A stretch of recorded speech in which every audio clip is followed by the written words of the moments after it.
আমি পরিষ্কার বলবো যে দেখুন, এটা আমরা করতে বাধ্য হচ্ছি, আমাদের করার যে ইচ্ছে ছিল মন থেকে তা নয়। আমরা চাই চাকরি হারারা সকলে চাকরি ফিরে পাক, যেটা প্রথম দিন থেকে আমরা বলেছি আপনাদের সাথে আছে। যারা বলছে যে আবার পরীক্ষা দিয়ে নিজের যোগ্যতা প্রমাণ করে এই জায়গায় আসুন, তারা নিজেরা পারবে। উনি তো আমাদের পরিবারকে ধ্বংস করলেন, আমাদের তো মানে পেটের দায়, আমরা তো মারা যাবো এবারেতে। মৃত্যু ছাড়া আমাদের কাছে আর কোনো অপশন। এই পরীক্ষাটা জীবন মরণ সমস্যা। যদি আমি পাশ করি তাহলে আমার চাকরি থাকছে, যদি আমি পাশ না করি তাহলে কিন্তু আমার চাকরি থাকছে না। 20% সেন্স নিয়ে আমরা কিভাবে এই পরীক্ষাটা এই কদিনের মধ্যে উত্তীর্ণ হব।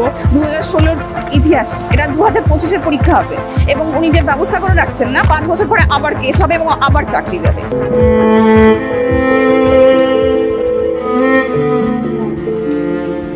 মুখ্যমন্ত্রী মমতা বন্দ্যোপাধ্যায় বলেছেন যে চাকরির পরীক্ষা দিতেই হবে।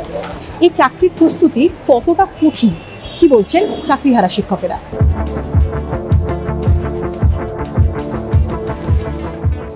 আমি যখন 2016 সালে পরীক্ষা দিই তখন আমি সিঙ্গেল ছিলাম।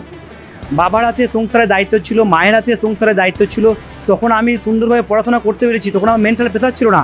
এখন বিভিন্ন দায়িত্ব মাথায় চেপে আছে, সেইটা নিয়ে আমি কি করে পরীক্ষায় বসবো, কি করে প্রিপারেশন নেবো। আমাদের যে সময় সিলেবাসে পরীক্ষা হয়েছিল তার থেকে এখন অনেক পরিবর্তিত হয়ে যাবে এবং সেই সিলেবাসের সঙ্গে আমাদের এত বড় একটা ভাস্ট সিলেবাসের সঙ্গে আমাদের এই 1.5-2 মাসের মধ্যে মানে পড়ে তাদের সঙ্গে লড়াই করে পাওয়া, এটা একটা মানে কি বলবো, এটা একটা অনেক স্বপ্নের কাছাকাছি। আর আমি কেনই বা করবো যেখানে আমার কোনো দুর্নীতির সঙ্গে যোগ নেই বা আমাদের কোনো যোগ নেই এবং আমাদের বিরুদ্ধে কোনো অভিযোগ নেই, সেখানে আমরা এটা করবো কেন? আমি একটা ইনকাম করে আসছিলাম, সেই মতো রেসপন্সিবিলিটি আমি কাঁধে নিয়েছি। আমার একটা 37 লাখসের হোম লোন আছে। আবার নতুন করে আমার পরীক্ষায় বসতে হবে, যাতে আমার পরীক্ষাটা পেতে হবে, না হলে আমি ওই লোনটা শোধ করতে পারবো না এবং আমার বাড়িটা ব্যাংকে নিয়ে চলে যাবে। পড়তে ইচ্ছাও করছে না, আর বই হাতে নিলেই যেন একটা টেনশন, গা কাঁপছে। 100% সেন্স নিয়ে মানুষ চলাফেরা করে বা জীবনযাপন করে, তো তার মধ্যে আমরা 80%ই অফ। ধরুন যে সিলেবাসটা আমরা পাবো, সেই সিলেবাসটা যদি ব্রেলে না আসে, ব্রেল বই না হয়, তাহলে আমরা পড়বো কি করে? আর এত কম সময়ের মধ্যে আমরা ওই অত যে বড় সিলেবাস, সেটা আমরা মানে শেষ করবো কি করে?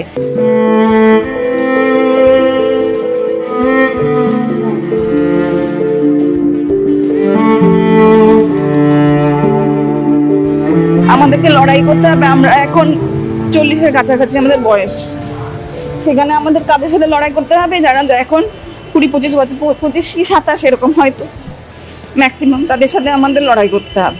দুর্নীতি তোমরা করেছো, তার ফল কেন আমরা ভোগ করবো? আমাদের তো কোনো রকম পরীক্ষা দেওয়ারই কথা নয়। 2016 ইতিহাস, এটা 2025-এর পরীক্ষা হবে এবং উনি যে ব্যবস্থা করে রাখছেন না, 5 বছর পরে আবার কেস হবে এবং আবার চাকরি যাবে। আমার ছেলে অটিস্টিক,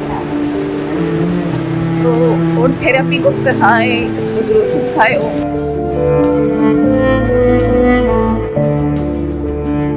সব সামলে কি করে পড়বো, কি করে?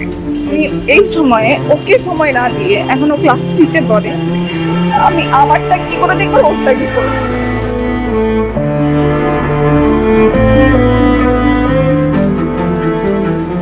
এই চাকরিহারা শিক্ষকদের চিন্তা একটাই, যে এই পরীক্ষাতে তারা যদি কৃতকার্য হতে না পারেন তাহলে চিরদিনের জন্য বন্ধ হয়ে যাবে সরকারি চাকরি পাওয়ার স্বপ্ন।